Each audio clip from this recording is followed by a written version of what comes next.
moms. Welcome to our first episode of a Motherhood Monday. This week we're going to be talking about 4 ideas for encouraging boldness in our kids. I am so glad you're here.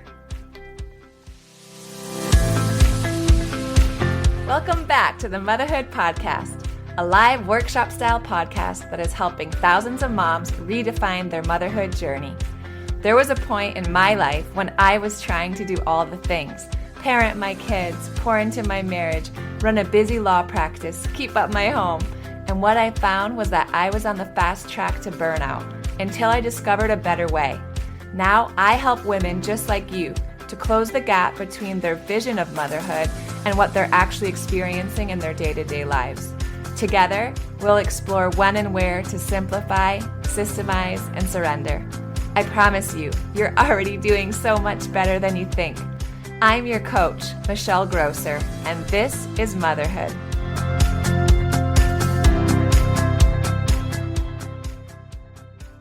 So Jeff and I don't really do New Year's resolutions per se, but what we've done instead is we choose kind of like a vision statement. We've done that for maybe the last 5 years now, and it's like choosing an anthem or a theme for our year, something we just really want to focus on.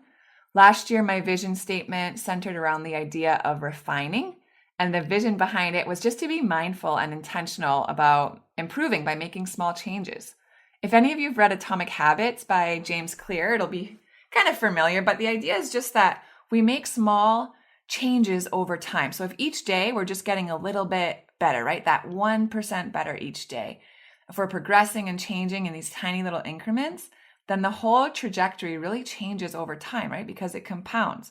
So if we do these little changes every single day, then over time, they just add up to this pretty staggering growth. And the idea was so encouraging to me that I just needed to make these small changes, right? These bite-sized moves, something that felt doable for me, that these small moves in the right direction, the small steps that I'm taking, maybe it's just drinking more water, or maybe it's just you listening to this podcast, right? It all matters towards making those big changes over time. So that was last year. And then this year, my word of the year is boldness. And boldness is defined as confidence or courage and the willingness to take risks and act innovatively, which are character traits we all want to instill in our kids. You know, I'm a recovering people pleaser. I'm a 3 on the Enneagram. So as much as I tried to convince myself otherwise, deep down, probably like a lot of you listening, I still struggle with that inner critic, right? As much as I try not to, I still care what people think about me. And I think choosing boldness as my word of the year this year, it was just so intentional, especially since I knew I'd be launching this podcast. As I started creating the vision for this project, you know, if I'm being honest, there's so many moments where I wondered, like, should I even do these Motherhood Monday topics that end in prayer? Is that going to turn people off? Will I be able to reach a broader audience if I don't include the prayer? And I just kept reminding myself, just stay true to your mission and be bold. You know, every time I wanted to speak up and lend my voice, if it was in a meeting or in some other space, and I wasn't sure how my opinion would be received, I just reminded myself to be bold. Every time I faced that freaking monster of imposter syndrome, I reminded myself to be bold. Every time I felt overwhelmed or inadequate or unqualified, I just reminded myself to be bold. And I want to encourage that same boldness over my kids, right? I want them to feel the fear and do it anyway. I want them to speak up in the face of injustice. I want them to take risks and be comfortable taking risks and be courageous and confident. So I've been thinking about that a lot, and I put together 4 ideas here for you, for me, ways we can encourage boldness in our children. So the first one is just to keep in mind that our kids' journey is more important than the destination. And what that means is just that we should focus on encouraging our kids to try and applauding their effort instead of just focusing on the outcome. The trying and the effort itself are a huge win. You know, I know our instinct as parents is to protect our kids, especially from failure, but I've learned that curiosity and experimentation, you know, that trial and error, it's just such a big part of how our kids learn. And the more they fail, you know, the more that we allow them to fail in safe ways, especially with those short-term goals along the way, the more comfortable they'll be with failure. I mean, think about this. We want our kids to be comfortable being uncomfortable. That's boldness. It's what it takes to make an impact. Being comfortable, being uncomfortable. That's where a life of significance is rooted. So what might praising their effort over accomplishment look like or sound like in practice? How do we teach them that the journey, how they're trying, the focus, the grit, that resilience is more important than the destination, whatever that outcome is?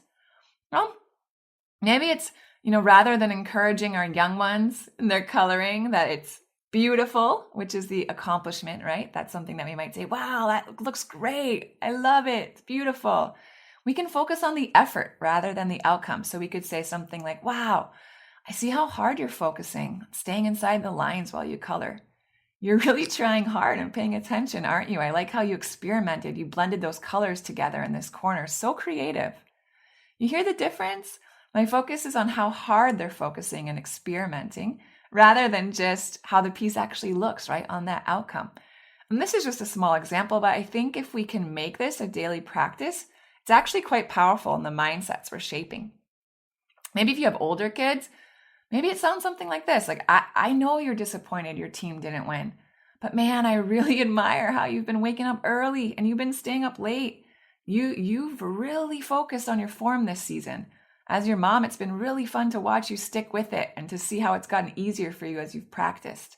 There's so much gold in the process, my friends, not just the outcome. And the more we can help our kids see, hear, and experience that it takes hard work to develop new skills and results aren't always immediate, they'll be more likely to embrace the discomfort of taking risks, right? And that's living boldly. So that's number one. Number two is to encourage them in their curiosity and mistakes. And I don't have to tell you moms that kids just ask so many questions, right? They're naturally so curious. Sometimes maybe we can let it get on our nerves, but it's really an incredible life skill. They want to understand, right? They want to know how things work and why they are the way they are. And I encourage you to foster that curiosity. And mistakes are incredible teachers, and they're great at building boldness. But this only happens when us as the parents treat mistakes as an opportunity to learn and grow. We have to remove that tie between mistakes and failure. Like, those two don't need to be tied together. Allow your kids to mess up every now and then. Help them understand how they could better approach the task next time. Another powerful thing we can do is to help our kids see that everyone makes mistakes, right? We got to learn, we got to move on.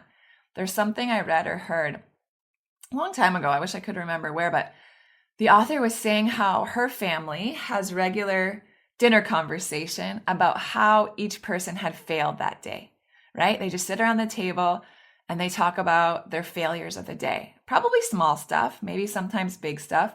But I just thought that was so cool. I think often culture tells us to cover up our mistakes or maybe to present this fake, perfect persona, but that's really so far from the truth.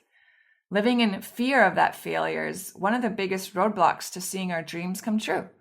Fear of failure causes us to play safe, and it can really be quite paralyzing. It's also so powerful for us to let our kids see us make mistakes, right? We do it too. We're not perfect. We don't always get it right. We're human. Making mistakes is totally normal. My kids are still little, and sometimes I'll make mistakes on purpose just so they can see me, one, make mistakes, right? But two, so they can see me respond. Sometimes I'll take a wrong turn driving home, or I'll, counting out loud, I'll miss a number. Or if we're cooking together, I'll get some eggshells in the batter when I'm cracking an egg, and I just let them see me respond. Man, I just got some eggshells in here. That's okay. It happens. Here, let's take it out, and I'm going to crack another egg. This time I'm going to be a little more careful. Just something like that, like pointing out you made a mistake, letting them see that it's not a big deal. You're going to try it again. You can do it. I think they really notice. I also think that bold people, they just know they'll experience failure, right? It's inevitable. But because they know how to take those setbacks in stride, they're not defined by their mistakes. They can quickly adapt and adjust and move forward. And if you think about it, so much of adulthood, it's really experimentation, right? It's figuring out what fails, and what works. It's that constant cycle. It's mistakes, adjustment, mistake, adjustment until you find something that works. And those of us who are in business, think about our business strategies. We're constantly experimenting. We try something new, we fail, we adapt, we adjust, right? We try again until it works, until it resonates with our target market. If we're going to succeed in business, we're constantly experimenting. And as moms, how about just raising kids with different temperaments or just raising children? Like, they're all so different. What worked with my firstborn might not work with my other children. We're always trying new approaches, right? We're thinking of new strategies and new tactics, and we're seeing what works. This is trying something, it's experiencing failure, and it's adjusting and then trying again to find what works. As moms, we're freaking pros at doing this. Think of something just as basic as traffic. Like, you guys know me, I'm an efficiency freak. I'm always trying new routes to find the fastest way where I'm going.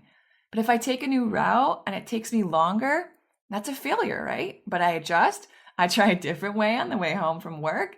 It's curiosity, it's mistakes, and the way we respond to those mistakes, it's such a big part of life. Being curious and embracing those mistakes, it's so powerful. And if we view things as experiments, I think, right, instead of being paralyzed by the fear of failure, it takes so much of that pressure off. Okay, so number 3, the third idea is to encourage boldness by celebrating our kids when they deal with adversity. Sometimes I feel like I hear it all day long, but my kids are just complaining. It's not fair, or it's too hard. Like tying my shoes, it's too hard. Adversity is inevitable. And like so much else in life, our journey is just marked by how we respond. So when our kids do encounter those hardships, right, we can discuss it with them, discuss how they handled it, what they did to get through it.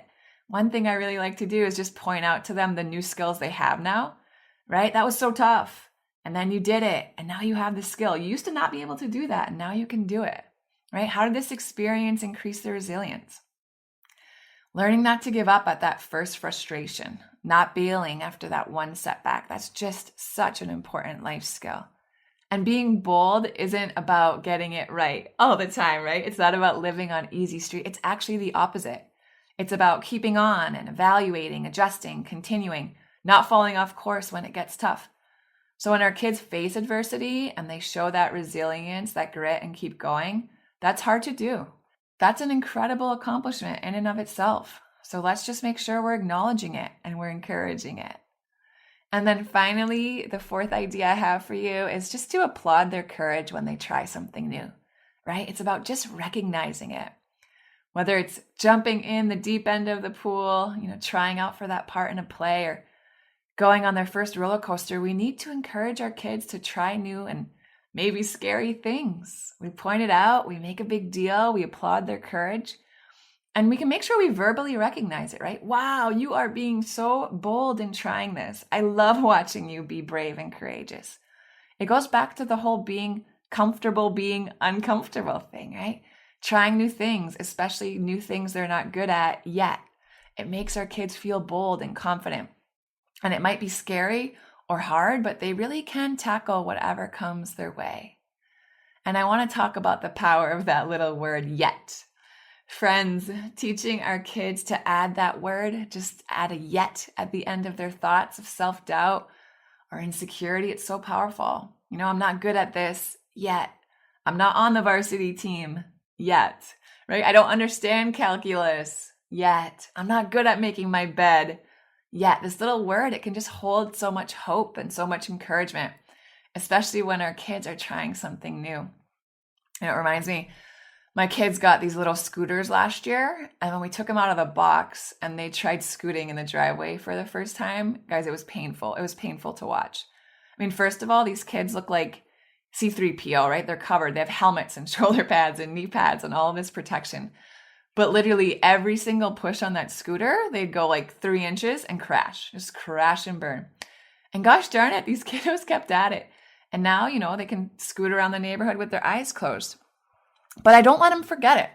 It's probably annoying to them how often I remind them of it. But now, anything new or scary that comes their way, first day of school, dentist appointment, I remind them, I remind them, remember that first time you got your scooters and it was so hard to stay on them and move forward? Remember how you kept falling off and then you had to get back up? Remember how the first time you rode them was the hardest time? And because you kept practicing, it only got easier and easier. And look how easy it is for you to ride your scooters now. And that's only because you kept at it, right? You didn't give up. It's exactly what's going to happen with swimming or riding their bikes or shooting free throws or doing cartwheels, whatever it is they're working on now. It's that courage to try something new and stick to it. That's boldness. All right, that's what I got for you guys. This episode was framed at encouraging our kids in boldness, but I gotta be honest, as I was writing these out, I was so convicted and I was so encouraged. And it's just true. As adults, we need these reminders too. So number one, the journey is more important than the destination, right? We want to focus on the effort, that resilience and focus, not just the outcome.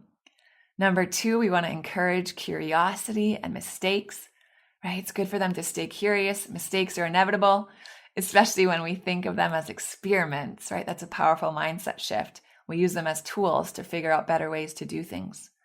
Number three was to celebrate when they deal with adversity. We want them to stick out the hard things. Don't give up. We want to acknowledge and celebrate when we see it. And then number four was to applaud their courage in trying something new, right? New is scary. We all know that.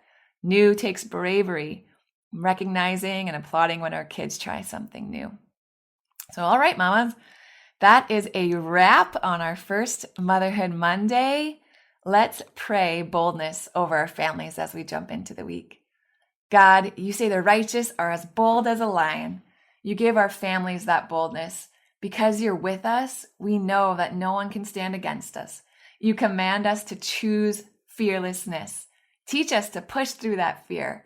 When our children are feeling afraid, when they're feeling inadequate or intimidated, remind them of who you are and who they are in you. Help us to be bold in the face of injustice. If our children see and hear things that aren't right, give them that boldness to speak up. Give them the integrity and the courage to stand for what is in accordance with your truth and not to back down when there's pressure to do the wrong thing. Empower them to stand firm and courageous. Remind us, God, that fear is a liar.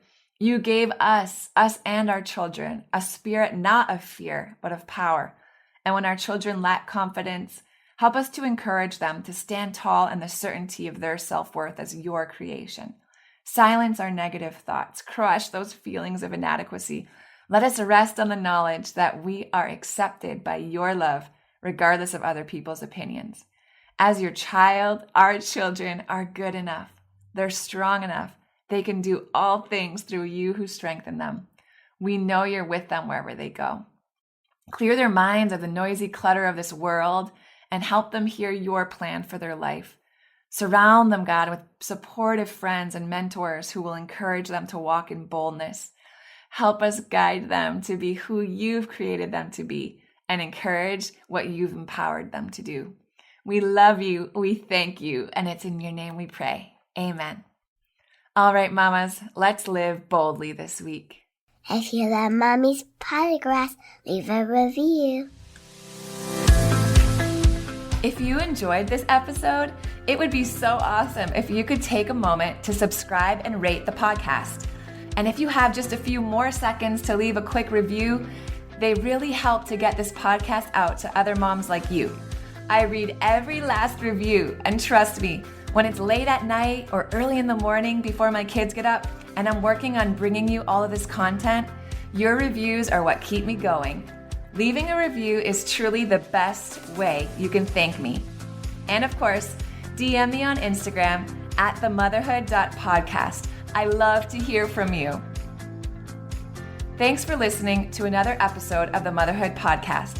Head over to the show notes for this episode and all past episodes at michellegrosser.com, where you'll find free resources, information on how to join and participate in the Motherhood Village, and more ways to connect with me.